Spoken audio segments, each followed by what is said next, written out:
அதிமுக பொதுச் செயலர் பழனிசாமி செய்தியாளர்களை சந்திக்கிறார். பார்க்கலாம். அதனால் விவசாயிகள் தங்கள் உற்பத்தி செய்யப்பட்ட விளைவித்த நெல் மணிகளை சாலைகளை ஒட்டி வைத்து சுமார் 20 நாட்கள் காவல் காத்து வந்திருக்கின்றார்கள். எப்பொழுது மழை காலம் இருக்கின்ற காரணத்தினாலே தொடர் மழையால் அந்த நெல் மணிகள் எல்லாம் முளைத்து இன்றைக்கு விவசாயிகள் பெரும் நஷ்டத்துக்குள்ளாயிருக்கிறார்கள். நான் காலையில் இருந்து இப்பொழுது மதியம் வரை பல இடத்திற்கு நேரடியாக சென்று விவசாயிகளை சந்தித்து விட்டு வந்திருக்கின்றேன். இங்கே ஊடக நண்பர்களும் பத்திரிகை நண்பர்களும் என்னோடு வந்திருக்கின்றீர்கள். அந்த விவசாயிகள் படுகின்ற துன்பங்கள், கண்ணீர் விட்டு அழுகின்ற காட்சியெல்லாம் நீங்கள் பார்த்திருப்பீர்கள். முதலிலே தஞ்சாவூர் மாவட்டம் காட்டூர், அங்கு இருக்கின்ற நேரடி நெல் கொள்முதலுக்கு சென்று திறந்த வெளியிலே குவித்து வைத்திருந்த நெல்மணிகள் எல்லாம் மழையால் முளைத்து விவசாயிகள் வேதனையோடு எண்ணத்திலே தெரிவித்தார்கள்.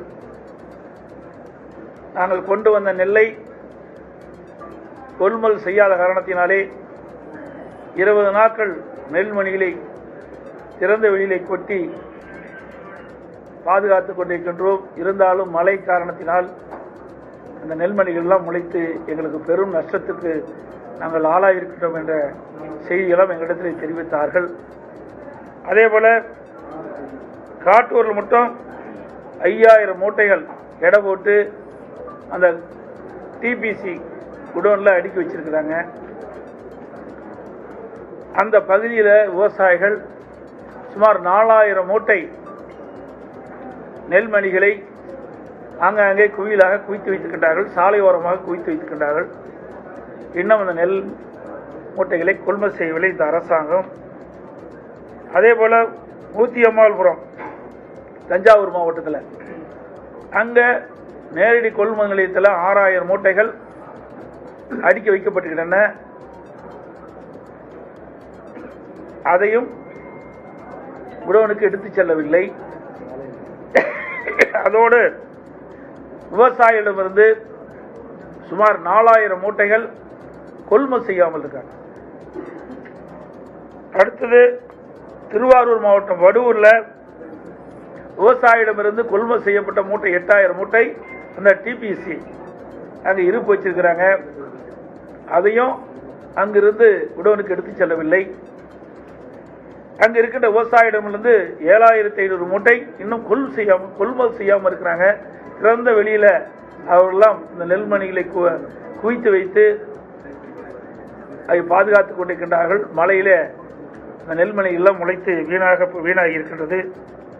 அதே போல செருமங்கலம் என்ற இடத்தில் திருவாரூர் மாவட்டத்தில் ஏற்கனவே நேரடி கொள்முதல் நிலையத்தில் சுமார் 7200 மூட்டைகள் கொள்முதல் செய்யப்பட்டு அடுக்கி வைத்திருக்கின்றார்கள். அந்த அடுக்கி வைக்கப்பட்ட மூட்டைகளும் குடோனுக்கு எடுத்து செல்லவில்லை. இன்னும் விவசாயிடமிருந்து 8000 மூட்டை கொள்முதல் செய்யாமல் அந்த விவசாயிகளும் அங்கங்கே குவியலாக குவித்து வைத்திருக்கின்றார்கள். அந்த நெல்மணிகள்லாம் முளைத்து இன்னைக்கு பெரும் நஷ்டத்துக்கு ஆளாயிருக்கிறார்கள் விவசாய பகுதி மக்கள். இந்த நாங்கள் பார்த்த ஒரு 4 இடம், அதோட வழியில் 100 இடத்தையும் பார்த்தோம். கிட்டத்தட்ட அந்த 5 இடத்திலுமே இன்றைக்கு விவசாயிகள் தெரிவிக்கப்பட்டது ஒரு நாளைக்கு 800 to 900 மூட்டை தான் எடை போடுறாங்க. அது இந்த 10 நாட்களில் எடை போடவே இல்லை. அதனால் நாங்கள் கொண்டு வந்த மூட்டைகள்லாம், நாங்கள் கொண்டு வந்த நெல் மூட்டைகள்லாம் அப்படியே கிடக்குது. நெல்மணிகள்லாம் குவிச்சு வச்சிருக்கிறோம், கொள்முதல் செய்யவே இல்லை. இன்றைக்கு அதிகாரிகளை கேட்டால் அதிகாரிகள் சொல்வது ஏற்கனவே இருக்கிற நேரடி கொள்முதல் நிலையத்தில் கொள்முதல் செய்யப்பட்ட நெல்லை லாரி மூலமாக குடோனுக்கு எடுத்து சென்று அடுக்கினால்தான் இந்த டிபிசியில் இந்த அந்த விவசாயிகளிலிருந்து கொள்முதல் செய்யப்பட்ட நெல்லை அடுக்க முடியும்.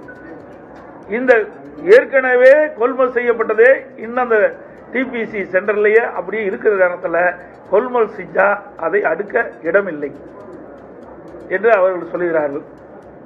ஆனால் அமைச்சர் சட்டமன்றத்தில் நான் கவன ஈர்ப்பு தீர்மானம் கொண்டு வந்து பேசுகிற பொழுது விவசாயிகள் பிரச்சனை எடுத்து சொன்னேன். இன்றைக்கு விவசாயிகள் 15 நாட்களாக, நான் சட்டமன்றத்தில் பேசியது 15 நாட்களாக விவசாயிகள் உற்பத்தி செய்யப்பட்டு அந்த நெல்லை இன்றைக்கு தஞ்சாவூர் மாவட்டம், திருவாரூர் மாவட்டம், நாகப்பட்டினம் மாவட்டத்தில் சாலை ஓரமாக குவித்து வைத்திருக்கின்றார்கள். அதோட நேரடி நெல் கொள்முதலுக்கு முன்பாக திறந்த வெளியிலே இன்றைக்கு நெல்மணிகளை குவித்து வைத்து மழையிலே அந்த நெல்மணிகள் முளைத்து வீணாக்கப்பட்டு வீணாகி கொண்டிருக்கின்றது. உடனடியாக போர்க்கால அடிப்படையில் இந்த அரசு துரிதமாக வேகமாக நடவடிக்கை எடுக்கப்பட்டு திறந்த வெளியில் குவித்து வைக்கப்பட்டுள்ள அந்த நெல் மூட்டைகளை எல்லாம் நீங்கள் கொள்முதல் செய்ய வேண்டும் என்று நான் அரசிடம் வலியுறுத்திய போது மாண்புமிகு உணவுத்துறை அமைச்சர் குறிப்பிடுகிறார், நாங்கள் வேகமாக துரிதமாக செயல்பட்டுக் கொண்டிருக்கின்றேன், நான் நேரடியாக போய் சென்று பார்த்தேன் என்றெல்லாம் சொன்னார். இதே அனைத்து இந்திய அண்ணா திராவிட முன்னேற்ற கழக ஆட்சி இருக்கின்ற பொழுது ஒவ்வொரு நேரடி நெல் கொள்முதலிலும் தினந்தோறும் 1000 மூட்டைகள் எடை போடப்பட்டது. அதற்கு திராவிட முன்னேற்ற கழக ஆட்சியில் வெறும் 800 மூட்டை தான் எடை போட்டு இருந்தாங்க. அதிமுக ஆட்சியில் கூடுதலான மூட்டைகள் எடை போட்டு அவ்வப்போது விவசாயிகள் கொண்டு வருகின்ற அந்த நெல்லை உடனுக்குடன் நேரடி கொள்முதல் நிலையத்தில் கொள்முதல் செய்யப்பட்டு அவர்களுக்கு உடனடியாக அவர் வங்கியிலே பணம் செலுத்தப்பட்டது. இன்றைய தினம் அரசாங்கம் நான் அந்த நேரடி நெல் கொள்முதலுக்கு சென்று காட்டூர் பகுதியில் இருக்கின்ற ஒரு லோன்மேனை கேட்கின்ற பொழுது நாள் ஒன்றுக்கு 800 - 900 மூட்டை தான் நாங்கள் கொள்முதல் செய்யறோம் சொன்னோம். ஆனால் அமைச்சர் சட்டமன்றத்தில் நாள் ஒன்றுக்கு 2000 மூட்டை நாங்கள் கொள்முதல் செய்யறோம். விடுமுறை நாட்களில் கூட நாங்கள் தொடர்ந்து விவசாயியிலிருந்து நெல் கொள்முதல் செய்கிறோம் என்ற ஒரு தவறான கருத்தை, ஒரு பொய்யான கருத்தை பதிவு செஞ்சிருக்கிறார். இது விவசாயிக்கு விரோதமான செயல், இது கண்டனத்துக்குரியது. இன்றைக்கு இரவென்றும் பகலென்றும் பாராம சுமார் 100 நாட்கள் விவசாயிகள் போராடி அந்த நெற்பயிரை விளைவித்து அறுவடை செய்து அவர்கள் கொண்டு வந்த மூட்டையை கூட இந்த அரசாங்கம் கொள்முதல் செய்யவில்லை என்றால் எதற்கு இந்த அரசாங்கம் இருக்கின்றது? இவருடைய வாழ்வாதாரமே இந்த நெல்லை நம்பித்தான் இருக்கின்றது. இந்த நெல் மூட்டைகளை விற்பனை செய்து அதன் மூலமாக வருகின்ற அந்த பணத்தை வைத்துத்தான் இந்த ஆண்டு முழுவதும் ஒரு குடும்பத்தை நடத்த வேண்டிய சூழ்நிலை இருக்கின்ற இந்த விவசாயிகளிடத்திலே நேரடியாக விவசாயி கொண்டு வந்த நெல்லை கூட நேரடி கொள்முதல் செய்யவில்லை என்று சொன்னால் விவசாயிகள் எந்த அளவுக்கு துன்பப்படுகிறார்கள், வேதனைப்படுகிறார்கள், எந்த அளவுக்கு பாதிக்கப்பட்டிருக்கிறது என்பதை நீங்கள் அந்த ஊடகத்திலையும் பத்திரிகையிலையும் நீங்களே படம் பிடிச்சிங்க. சில பெண்மணி அழுகிறார், நான் நகையெல்லாம் போட்டிருந்தேன், இந்த நகையெல்லாம் அடமானம் வச்சு தான், அதில் இருக்கிற பணத்தை வச்சு தான் நான் இந்த நெற்பயிரை நடவு செய்து அறுவடை செய்து அந்த தென்மணி கொண்டாந்து குவிச்சு வச்சிருக்கிறேன். 20 நாட்களாக இன்றைக்கு நான் கொள்முதல் செய்கிறேன், நாளைக்கு கொள்முதல் செய்கிறேன் என்று அந்த நேரடி கொள்முதலுக்கு முன்பாகவே திறந்த வெளியில் அடுக்கி நாங்கள் பாதிக்கப்பட்டுக்கிறோம், இந்த அளவுக்கு பாதிக்கப்பட்டுக்கிறோம், இன்னும் கொள்முதல் செய்யாத ஒரு சூழ்நிலை இருக்குது, நிலெல்லாம் முளைச்சி போச்சு, இன்னும் என்ன செய்வது என்று எங்களுக்கு தெரியவில்லை என்ற கதறுகின்ற காட்சியை தொலைக்காட்சியிலே நீங்கள் படம் பிடிச்சிருக்கிறீங்க. கண்ணீர் விட்டு அழுகிறார்கள். இது மிக கொடுமையான செயல். எனக்கு உணவு உற்பத்தியை பெருக்குன்னு சொல்றோம், ஆனா உணவு உற்பத்தியை பெருக்குனா கூட அதை இந்த அரசு முறையாக இந்த விவசாயியிடமிருந்து நெல்லை கொள்முதல் செய்யாதது ஒரு கையிலாகாத தனமாகத்தான் நான் பார்க்கிறேன். எவ்வளவு சிரமப்பட்டு விவசாயிகள் உற்பத்தி செய்கிறாங்க. ஒரு குழந்தையை எப்படி தாய் பாதுகாக்கிறாங்களோ அது மேல நெற்பயிரை குழந்தை போல் வளர்த்து அதை அறுவடை செய்து அந்த நெல்மணிகள்லாம் மூட்டை பிடித்து விற்பனை செய்ய முடியாத ஒரு சூழ்நிலை இன்றைக்கு பார்த்து கொண்டிருக்கின்றதையும் நேரத்தில் தெரிவிக்கிறேன். அது மட்டுமல்ல, செறிவூட்டப்பட்ட அரிசி இன்றைக்கு மத்திய அரசு அனுமதி கிடைக்கல, அதனால தான் நாங்கள் முழுமையா கொள்முதல் செய்ய முடியும் ஒரு தவறான கருத்து சொல்லியிருக்கிறாரு. இன்றைக்கு மத்திய அரசாங்கம் ஆகஸ்ட் 18ஆம் தேதி அனுமதி கொடுத்து விட்டது. செறிவூட்ட அரிசியை நீங்க பயன்படுத்தலாம் என்று ஆகஸ்ட் 18ஆம் தேதியே மத்திய அரசு அனுமதி கொடுக்கப்பட்டது. ஆனால் அது கூட தெரியாம அமைச்சர் சட்டமன்றத்தில் ஒரு தவறான தகவலை சொல்லியிருக்காரு. அது மட்டும் இல்ல, நான் இந்த லோட்மேனை நேரடி கொள்முதலுக்கு சென்று காட்டூர்ல அந்த லோட்மேனை கேட்கின்ற பொழுது எங்களுக்கு லாரி முறையாக அனுப்பல. இந்த லாரி வருகின்ற அந்த ஓட்டுநர் சொல்றாரு, எங்களுக்கு டீசலுக்கு கூட பணம் கொடுக்க மாட்டேங்கிறாங்க, நாங்க எப்படி இங்க இந்த நேரடி கொள்முதல் நிலையத்திலிருந்து நெல்லை எப்படி குடோனுக்கு எடுத்து செல்ல முடியும்? இப்படிப்பட்ட நிலைமை தான் இந்த ஆட்சியில் இருக்குது. இது எதற்காக செய்தார் என்று தெரியவில்லை. ஒட்டுமொத்தமாக விவசாயிகளை புறக்கணிக்கிற அரசாகத்தான் பார்க்கப்படுகிறது. அதே போல இன்றைக்கு அமைச்சர் சொல்றாரு வேளாண் பட்ஜெட்ல என்ன போட்டுக்கிறீங்க? ஒவ்வொரு ஆண்டும் வேளாண் மானிய கோரிக்கை நடக்கும். அதில் இருக்கிறது தான் அப்படியே வேளாண் பட்ஜெட் இருக்கு. விவசாய வளர்ச்சின்னு சொல்றாங்க. விவசாய வளர்ச்சி பார்க்கும்போது அதிமுக ஆட்சியில் கிட்டத்தட்ட 2020 21 2020 21 4.5%. திமுக ஆட்சியில் 24 25 0.09 தான் வளர்ச்சி. இன்றைக்கு விவசாயத்துறையுடைய வளர்ச்சி அவ்வளவுதான் இருக்குது. அதே போல இன்றைய முதலமைச்சர் தருமபுரி மாவட்டத்துக்கு சென்று அதியமான் கோட்டைக்கு போனார்.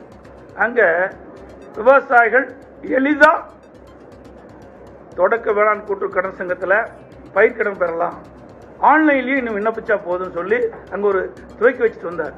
தமிழகத்தில் சுமார் 4450 இன்றைக்கு தொடக்க வேளாண் கூட்டுறவு கடன் சங்கம் இருக்குது. இது எல்லாமே செயல்பாட்டுக்கு வரும் அப்படின்னு சொல்லி திறந்து 2 மாசம் ஆச்சு. ஏன்னா அது பயன்பாட்டுக்கு வரல. எல்லாம் ஒரு வெற்று விளம்பரமாகத்தான் இந்த ஆட்சியில பார்க்கப்படுகிறது. இந்த நேரத்தில் தெரிஞ்சுக்கிறேன். நடப்பாண்டு 3 மடங்கு விளைச்சல் அதிகமா இருந்த போது கொள்முதல் அதிகமா பண்ணிட்டு சொல்லிட்டு உணவுத்துறை அமைச்சர் நீங்க பேட்டி கொடுத்திருக்கிறாரு. அது மட்டும் இல்லாம குறைஞ்சபட்ச ஆதார விலையை உயர்த்தி இருக்கிறோம்னு சொல்லியிருக்காரு. அதை பற்றி நீங்க சொல்லுங்க சார். அதாவது ஆதார விலை ஏற்றிருக்காருன்னா இடுபொருள் விலை ஏறிட்டு இல்ல, நல்லா புரிஞ்சுக்கிங்க. நான் ஒரு விவசாயியா இருக்கிறேன். ஆக இன்னைக்கு செலவுக்கு இடுபொருள் செலவு அதிகமாகி போச்சு. இன்னைக்கு அதுக்கு தகுந்த மாதிரி தான் கொடுக்குறாங்க ஒழிய கணக்கு பார்த்தா பழைய விலை தான் கிடைக்கும். விவசாயிகளுக்கு இந்த இடுபொருள் செலவு அதிகமாக இருக்கிற காரணத்தினால எவ்வளவுதான் உயர்த்தி கொடுத்தாலும் 2021 என்ன லாபம் கிடைக்குதோ அதே லாபம் தான் இப்பவும் கிடைக்கும். விவசாயிக்கு ஒன்றும் அதிகமாகலாம் கிடைக்க போறதில்லை. அதைத்தான் உயர்த்தி கொடுத்துருக்காங்க. அதுவுமே இவர்கள் சொன்னது 2500 ரூபா ஒரு குவிண்டால் கொடுக்குறாங்க. இது வரைக்கும் வரல, இன்னும் குறைவாக தான் இருக்குது, முழுசா கொடுக்கல. கரும்புக்கு 4000 ரூபா ஒரு மெட்ரிக் டன் கொடுக்குறாங்க. ஆதார விலை 8.5% ஆதார விலை, அதுக்கு 4000 அதுவும் கொடுக்கல. அது மட்டும் இல்ல, இன்றைக்கு நீங்க சொன்ன மாதிரி இந்த அரசாங்கம் தான் கணக்கிட வேணும். அரசாங்கம் இந்த மாவட்ட நிர்வாகம் கணக்கிடணும். அங்க இருக்கிற வேளாண்மை துறை அதிகாரிகள் எவ்வளவு டெல்டா மாவட்டத்தில் எவ்வளவு குறுவை சாகுபடி பயிற்சி செஞ்சிருக்கிறாங்க, எவ்வளவு விளைச்சல் இருக்கணும்னு அதை கண்டறிந்து அதற்கு தக்கவாறு முன்னெச்சரிக்கை நடவடிக்கை எடுக்கப்பட்டிருந்தா விவசாயிகள் இந்த பாதிப்புக்குள்ளா இருக்க மாட்டாங்க. அதெல்லாம் எதுவுமே செய்யல, எதுவுமே கண்டுக்கல. இன்றைக்கு உற்பத்தி அதிகம் சொன்னா அதுக்கு தகுந்த மாதிரி நேரடி கொள்முதல் திறக்க வேணும். அப்ப அதுக்கு உடனுக்குடன் அந்த நேரடி கொள்முதல் விவசாயிகள் கொடுக்கின்ற நெல்லை கொள்முதல் செய்யணும். அப்படி செஞ்சா விவசாயிகள் பாதிப்புக்குள்ளாகவும் இருக்க மாட்டாங்க. இன்றைக்கு மழையில் நனைந்து மூட்டை புறம் இன்றைக்கு விவசாயிகளுடைய நெல் புறம் வீணா போச்சு. அரசாங்கத்துக்கும் பிரயோஜனம் இல்லை, விவசாயிகளுக்கும் பிரயோஜனம் இல்லை. பெரும் நஷ்டத்துக்குள்ளாவது விவசாயி. அது மட்டும் இல்ல, நேரடி நெல் கொள்முதல் போய் பார்த்தேன். அந்த டிபிசி டைரக்ட் பர்ச்சேஸ் சென்டர்ல பார்க்கும்போது அந்த நெல்மணியும் முளைச்சிருக்கு. பல மூட்டைகள் எல்லாம் நீங்க ஊடக நம்பர்லாம் வந்தீங்க பார்த்தீங்க. அதுவும் இன்னைக்கு மழையில் நனைஞ்சு முளைச்சிருக்குது. இது இந்த நஷ்டம்லாம் யார் ஏத்துக்கிறது? அரசாங்கம் தானே ஏத்துக்கணும். அப்ப நிர்வாகம் சரியில்லைன்னு அர்த்தம். நிர்வாகம் சரியா இருந்தா இதையெல்லாம் கண்காணிக்கப்பட வேண்டும். விவசாயிகள் உற்பத்தி செய்யப்பட்ட அந்த நெல்லை கூட கொள்முதல் செய்யறாங்க. கொள்முதல் செஞ்ச நெல்லை கூட முழுமையா பாதுகாக்க முடியாத அரசாங்கம் தான் இந்த அரசாங்கம். தமிழகத்துல வடகிழக்கு பருவமழை தொடங்கிய நாள் பாத்தீங்கன்னா ஒரு வாரத்திலேயே பாத்தீங்கன்னா அதிக அளவுல மழை பெய்ஞ்சிருக்கு. இப்ப சென்னையில அந்த இடத்துல தாழ்வான இடங்கள்ல சில இடங்கள்ல குறைஞ்ச அளவு மழை பெய்ஞ்சாலே அதிக அளவுல இன்னமும் தண்ணி தேங்கி இருக்குன்னு தான் போய் மக்கள் சொல்றாங்க. நீங்க பல இடங்கள் ஆய்வு செஞ்சு வந்துட்டு இருக்கீங்க. அங்குள்ள மக்கள் என்ன சொல்லியிருக்காங்க உங்கள்கிட்ட? அரசு நடவடிக்கை இருந்திருக்கு. மக்கள் பொறுத்த வரைக்கும் இன்றைக்கு விவசாயிகள் உற்பத்தி செய்யப்பட்ட நெல்லை பல நாட்கள் நாங்கள் கொண்டு வந்து நேரடி கொள்முதலுக்கு முன்னாலேயும் சாலையிலும் குவிச்சு வச்ச நெல்லை கொள்முதல் செய்யவில்லை என்பதுதான் பிரதான கோரிக்கை வச்சிருக்கிறாங்க. இதுதான் மிக மிக முக்கியமா இருக்குது. அதோட அதிமுக ஆட்சி இருக்கின்ற பொழுது விவசாயிகள் வறட்சியால் பாதிக்கப்பட்டாலும் நாங்கள் நிவாரணம் கொடுத்தோம். புயல், வெள்ளம் இப்படிப்பட்ட இயற்கை சீற்றத்தால் பேரிடி வருகின்ற காலத்தில் விவசாயிகள் பாதிக்கப்பட்டு விவசாயிகள் பயிர்கள் சேதமடைந்தால், விளைச்சல் சேதமடைந்தால் அதற்குண்டான நிவாரணம் கொடுத்தது அதிமுக அரசு. பயிர் காப்பீட்டு திட்டத்தில் இந்தியாவிலேயே நம்முடைய தமிழ்நாடு விவசாயிகளுக்கு தான் அதிகமாக இழப்பீட்டுத் தொகையை பெற்றுத் தந்த அரசாங்கம் அதிமுக அரசு. பயிர் இன்சூரன்ஸ் திட்டத்தின் மூலமாக அதிகமாக இழப்பீட்டுத் தொகை பெற்றுத் தந்த அதிமுக அரசாங்கம்.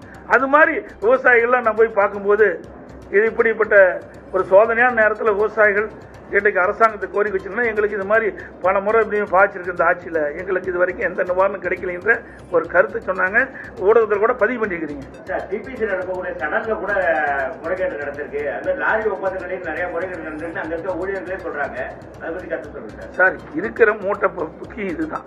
இது சொன்னீங்களா இன்னும் நின்று போயிடும். இதை வச்சுக்கிட்டு தஞ்சாவூர் மற்றும் திருவாரூர் மாவட்டங்களில் நெல் கொள்முதல் நிலையங்களை ஆய்வு செய்த பிறகு அதிமுக பொதுச் செயலர் பழனிசாமி செய்தியாளர்களை சந்தித்து வருகிறார். நாள்தோறும் 2000 மூட்டைகள் கொள்முதல் செய்யப்படுவதாக அரசு கூறியிருந்த நிலையில் 800 முதல் 900 மூட்டைகள் மட்டுமே கொள்முதல் செய்யப்படுவதாக விவசாயிகள் கூறியிருப்பதாக அவர் கூறியிருக்கிறார்.